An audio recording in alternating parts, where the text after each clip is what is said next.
Kisah Imam Al-Ghazali dirampok. Imam Al-Ghazali suatu saat dihadang oleh sekelompok perampok saat melakukan perjalanan. Mereka mengambil seluruh bawaan beliau.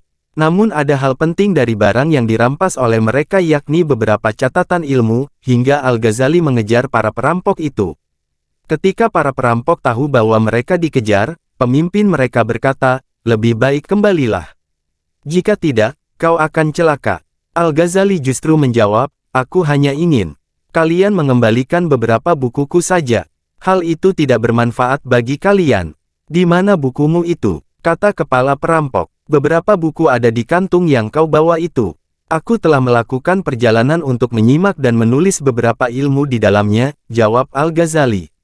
Kepala perampok bukannya mengembalikan buku-buku catatan Al-Ghazali, ia justru tertawa sambil meledek Al-Ghazali, "Bagaimana engkau mengaku mengetahui ilmu itu?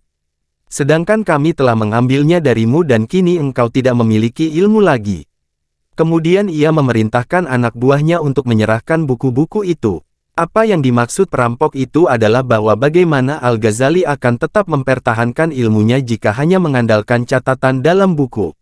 Jika buku itu hilang, akankah ilmu itu akan tetap ia pegang? Ketika itu Al-Ghazali hanya mengandalkan catatan dalam buku, bukankah ilmu itu akan hilang ketika buku itu tidak ada? Setelah peristiwa itu, Al-Ghazali menyatakan dalam batinnya, "Peristiwa ini merupakan nasihat dari Allah untukku. Maka ketika aku sampai di kota Tus, aku meluangkan diri selama 3 tahun hingga hafal seluruh catatanku itu, sehingga jika aku dirampok lagi aku tidak kehilangan ilmu."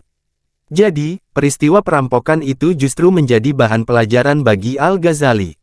Dirinya tidak cukup mengandalkan catatan-catatan dalam buku jika hendak mempertahankan pengetahuannya, sebab buku suatu saat akan rusak bahkan hilang. Ketika hanya bertumpu pada catatan di atas kertas, dirinya akan kehilangan ilmu pengetahuan yang dipelajarinya jika suatu saat buku-buku itu juga musnah. Dengan kesadaran ini, Al-Ghazali memindah catatan-catatan ilmu pengetahuan yang ada di bukunya itu ke dalam otaknya dengan cara menghafalkannya. Dengan menghafal dan menyimpan di dalam otak, ilmu akan bertahan meski buku yang ia gunakan untuk menuliskan ilmu telah rusak dan musnah. Dari sini pula ada sebuah pepatah yang mengatakan bahwa apa yang disebut ilmu ada di dalam hati, fishudur, bukan di dalam catatan buku, fisutur.